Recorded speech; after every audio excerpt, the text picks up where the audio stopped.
a mail-order Romeo. Unexplained disappearances of women and children baffle police.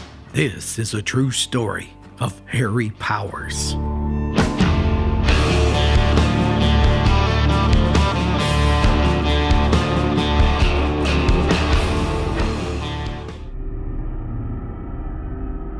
The story of Harry Powers takes place in the rugged yet beautiful mountains of West Virginia. To those around him, Harry was an ordinary fella, living a simple, uninteresting life. But you see, it's impossible to truly know what's inside a man's heart or the evil they might be capable of. It's only in hindsight that we can look into his cold, steely eyes and know that a monster laid within with a soul as black as midnight. Make no mistake about it, you're looking into the eyes of pure evil, an abomination whose deeds would assure that he went down in history as possibly the most heinous man to ever call Appalachia home. But his story doesn't start here. For that, we need to travel to the other side of the world.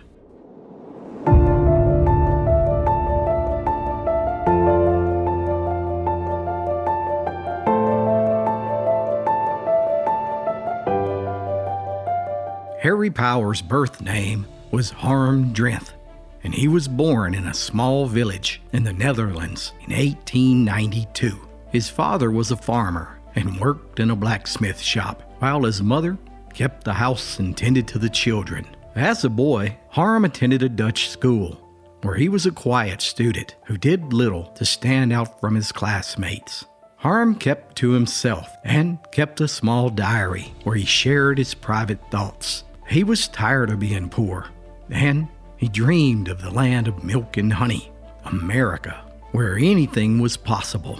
Why, a man could make a fortune and climb his way to the top with little more than hard work there. But for now, America would have to wait, since Harm would spend the first 18 years of his life in the Netherlands. Yet by 1910, the winds of change were blowing all across Europe, and rumors of war were at a fevered pitch. And although the Netherlands had declared that they would remain neutral, their location between Germany, France, and England put the small country's population at great risk. It was then that Harm's family left the Netherlands with little more than the clothes on their back and their family Bible, and they boarded a ship and sailed across the ocean to the land of promise, America.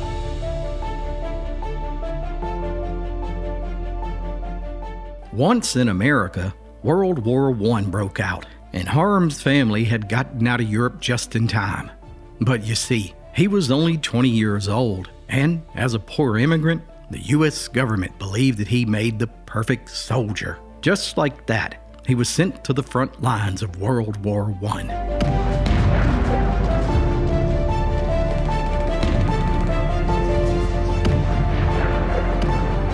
The horrors and reality of war and their impacts on the men who bear witness to them are well known. And let's just say, Harm did what he had to survive. And he spent much of his time surrounded by the realities of war, all while journaling his innermost thoughts and desires in his diary. There, he could dream that he was far away, living a different life. In his writings, he could be anyone that he dared to dream. And in many ways, his journals were the only way he seemed to keep his sanity.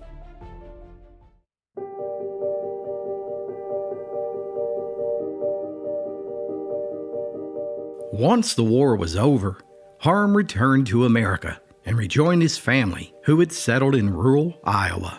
And despite this new location, his mother and father were living much the same way they had on the other side of the world. They were still poor farmers, clinging to their heritage and traditions. It seemed that they had resigned themselves to this fate, but not Harm. He embraced the idea of being American, and with that in mind, Harm Drenthe dropped his birth name and reinvented himself as Harry Powers. Now 30 years old, Harry found himself swept up in the vibrant, exhilarating whirlwind of the roaring 20s. Having settled in America Just as the nation hit its stride, he was mesmerized by the bustling cities with their towering skyscrapers, glittering department stores, and streets filled with shiny automobiles, and women, well, they were dressed in their short skirts with their bold bobbed hair. They smoked in public and embraced their newfound independence. It was both shocking and fascinating to him all at once. Yet, for all his work, Harry was broke, and the American dream, well, it was still out of reach. If only there were a way he could discover a shortcut to prosperity. All around him, folks were driving beautiful cars. Why shouldn't Harry have these same things? After all, he was a smart man. He had traveled the world. He was introspective, a brilliant, poetic writer. Surely there was a place for him in America.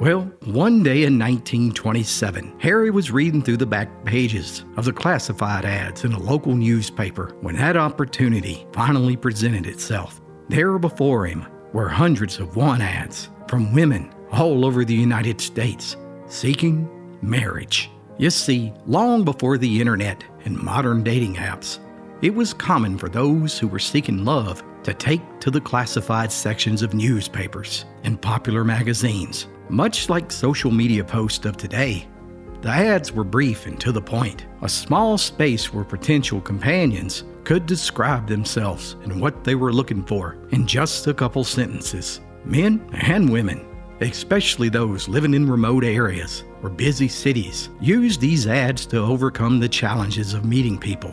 The ads were sometimes humorous or direct, listing the writer's age, occupation, appearance, and expectations for a potential match. Some even hinted at prosperity or respectability, while others conveyed longing or expressing hopes for romance. And many of the writers were widowed or single beyond the expected marrying age. It was here that Harry saw an ad from a woman named Luella Strother, a lonely woman living in rural West Virginia, where she ran a grocery store on a farm.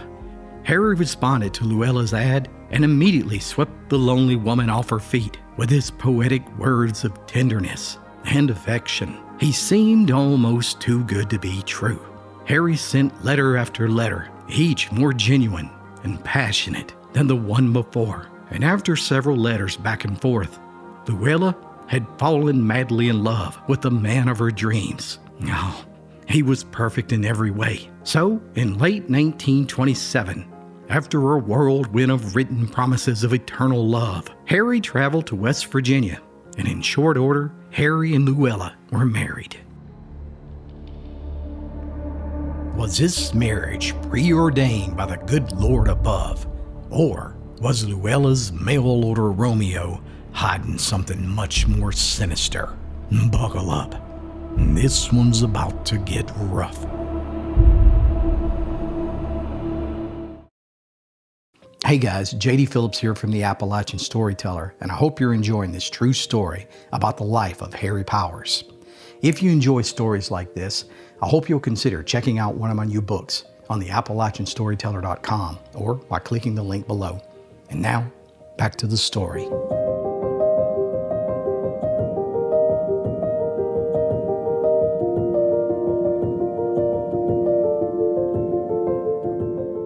By 1927, Harry and Luella had settled into their new lives together in Harrison County, West Virginia. The couple lived in a modest house in Clarksburg, where they continued to operate the grocery store.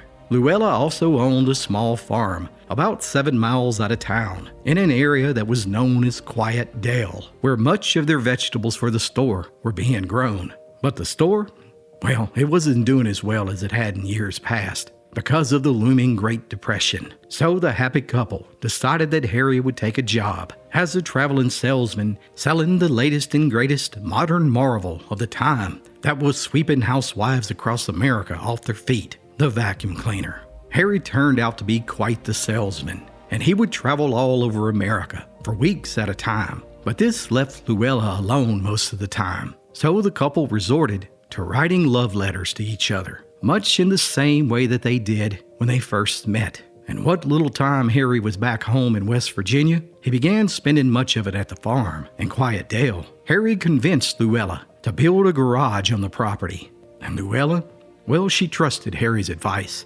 and she promptly withdrew nearly all of her savings from the bank and hired contractors to build Harry's dream. But for the most part, Harry found himself alone in random cheap motels scattered throughout small-town America on each night, and was left to his innermost thoughts. Now, old-timers used to say that an idle mind is a devil's workshop. Indeed, this must have been the case for Harry, because unbeknownst to his wife, her faithful husband had secretly opened up a post office box under the alias Cornelius Pearson. And Cornelius, well, he did what he always did when he was lonely. He began writing, and this time, instead of putting his thoughts in a diary, he began posting Lonely Hearts ads in newspapers all across America looking for women. His typical ad would read, "Handsome college-educated civil engineer seeks wife. I have a monthly income of $4,000 a month and additional income from oil and gas royalties. I live in a 10-room house and I have property spread out all over the Midwest. Because of my traveling commitments, I'm unable to meet the right kind of woman while at home, and death has taken my previous wife. And since then, well, I've been quite alone and longing for someone to take her place, someone to fill the empty space in my heart. Because women, oh, they're the sweetest, purest, most unselfish part of the entire human race. And my wife can be assured that she'll have everything she desires, her own car, and all the money to spend on things her heart desires. Won't you please write me? Respectfully, Cornelius Pearson."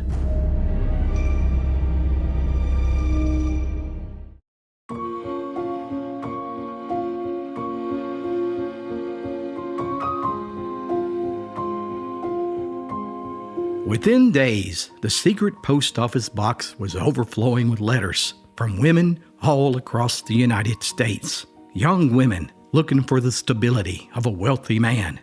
Lonely women, widows, single mothers, all of them with one desire, to marry Cornelius Pearson.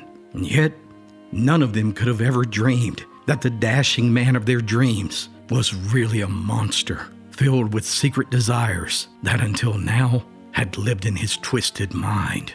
Back home, Harry Powers was a devoted husband, but when he traveled, Cornelius Pearson carried a trunk full of letters and photos from hundreds of women. He patiently and skillfully replied to each one and began keeping a database of personal information on each woman as not to get them confused with one another. Their birth date, where they lived, who their parents were, if they had children, and if they owned their own home, and most importantly, how much savings they had. Cornelius purchased popular romance novels of the day, and like an artist, he incorporated all of the language that women desperately craved into each of his letters to them. Dozens of women professed their love for him, and many purchased wedding dresses and set wedding dates and made traveling arrangements to move into Cornelius's mansion. All the while, Cornelius was carefully studying them like a predator does its prey. One woman who caught his eye was Aster Etcher, who lived in Park Ridge, Illinois. Aster was a lonely widow with 3 children. She had lived a cultured life and was a talented pianist and violinist. A highly educated woman by all accounts. She owned her own home and was financially independent. After her initial letter to Cornelius, the two began writing each other nearly every day, back and forth, sharing their hopes and their dreams in every intimate detail with one another. And after dozens of letters from her Romeo, he had completely overcame all of the woman's natural defenses. She began telling him every detail of her children's lives. Her youngest was Annabelle, her sweet princess who loved her dolls, and her 12-year-old son, Harry, who was still coping from his father's death. And then there was her oldest daughter, 13-year-old Greta. She was the beauty of the family, and smart too.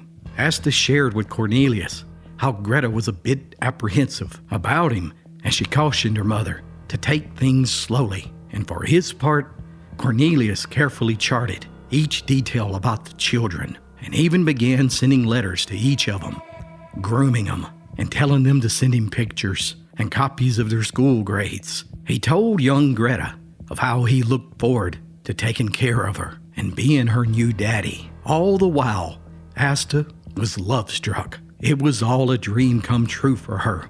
So finally, in June of 1931, Cornelius traveled to Illinois to meet Aster and her children in person.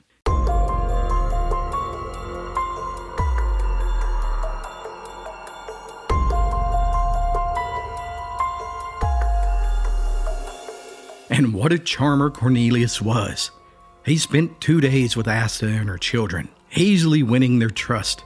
And by the third day, the widow asked a friend to watch her children for a week so that she could travel and see Cornelius's mansion. There, the lovebirds could finalize details of their upcoming marriage. However, a week later, Aster sent a letter back home, telling her friend that she was enjoying herself so much that she wanted her children to come and see how wonderful things were for themselves. She stated that the children should pack up their things and Cornelius would pick them up in just a few days. On July 1st, 1931, just a week later, Cornelius returned to Illinois and took the 3 children with him. But on the way out of town, he produced a check for $4,000 that Aster had requested for her oldest Greta to cash for her. However, the bank became suspicious when the 13-year-old girl tried to cash the check. That in today's money would have been over $80,000. And when Greta returned to the car empty-handed, Cornelius was a bit aggravated. And with the 3 kids in the back seat, he disappeared out of the parking lot.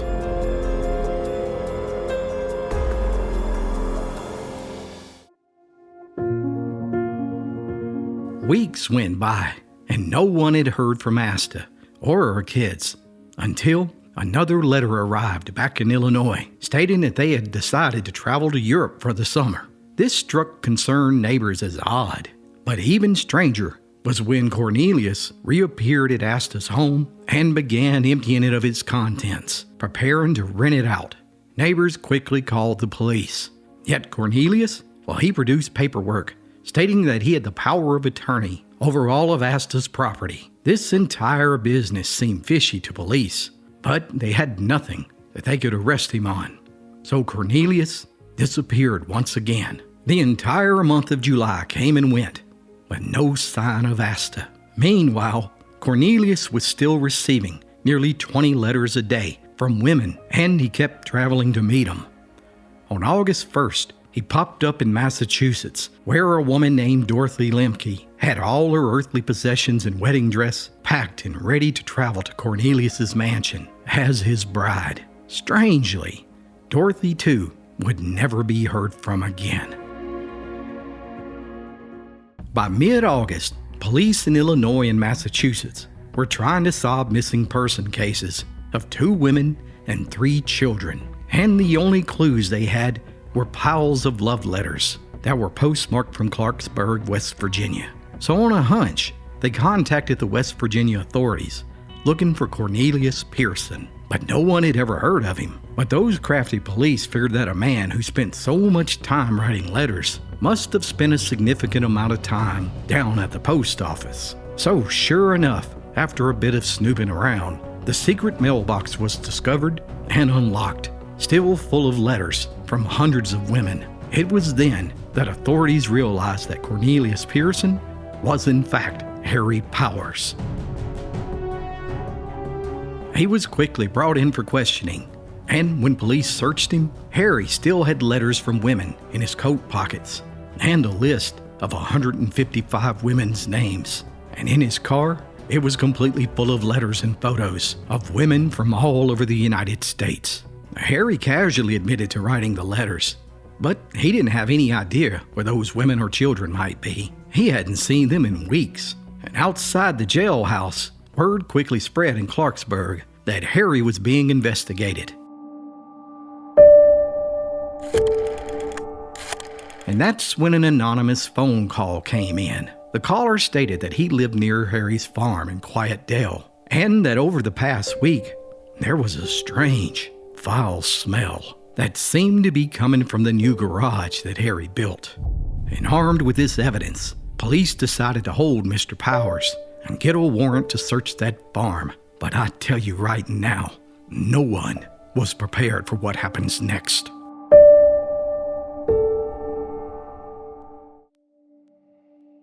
Authorities wondered why a man would build a brand new garage on the farm, so investigators took a trip out there to see this small one-story building.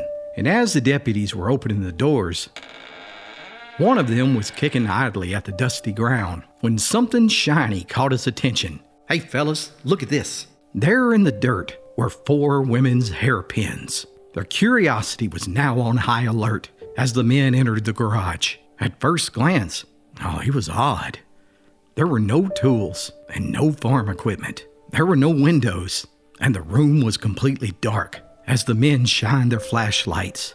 Just then, there came a gasp from one of the men as he spotted something dangling from the rafter.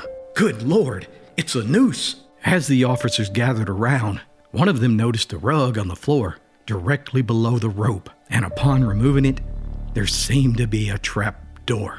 Why in the world would a man construct a crude gallows in his farm garage? A few moments later, the men opened the trap door and shined their flashlights inside. There was a ladder, but where did it lead?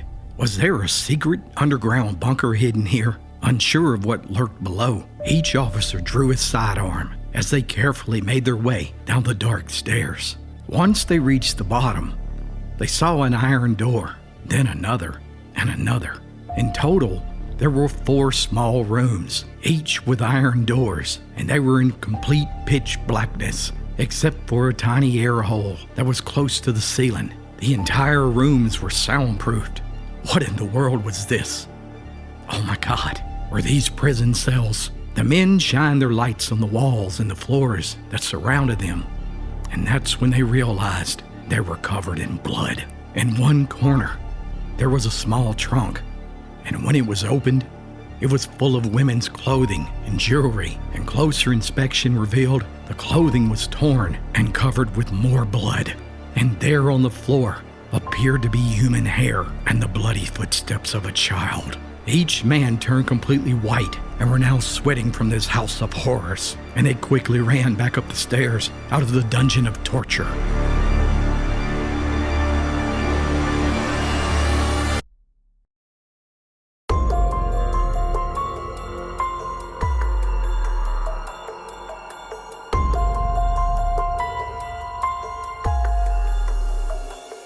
It was clear that Harry Powers had killed the 2 women and the 3 children. Only one gruesome question remained. Where were the bodies? Armed with this stunning evidence, the police brought Harry Powers to the scene of the crimes, hoping he would confess upon seeing it. Yet, Powers stood void of any human emotion and stated, "Isn't that horrible? Well, I don't know anything about it." "Mr. Powers, where are these women?" "Oh, they write all the time. I'm sure they'll send another letter any day now.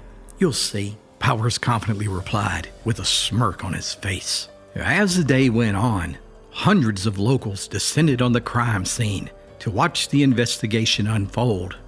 But after hours, hope of finding the bodies was growing dim. It was then that the police received a lucky break. A 15-year-old boy was studying the crime scene when he noticed that a drainage ditch that used to run next to the garage was no longer there.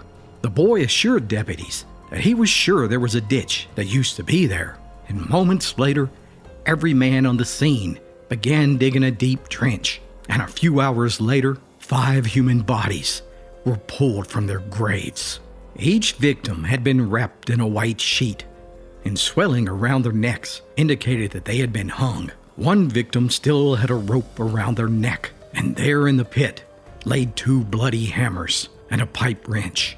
All of their skulls had been crushed. Taken back to the police station, Powers was interrogated non-stop by a team of investigators the entire night. Yet, he declined everything all night long. However, curiously, when the sun rose the next morning, Harry Powers left the interrogation room with a battered face and damage to his eyes.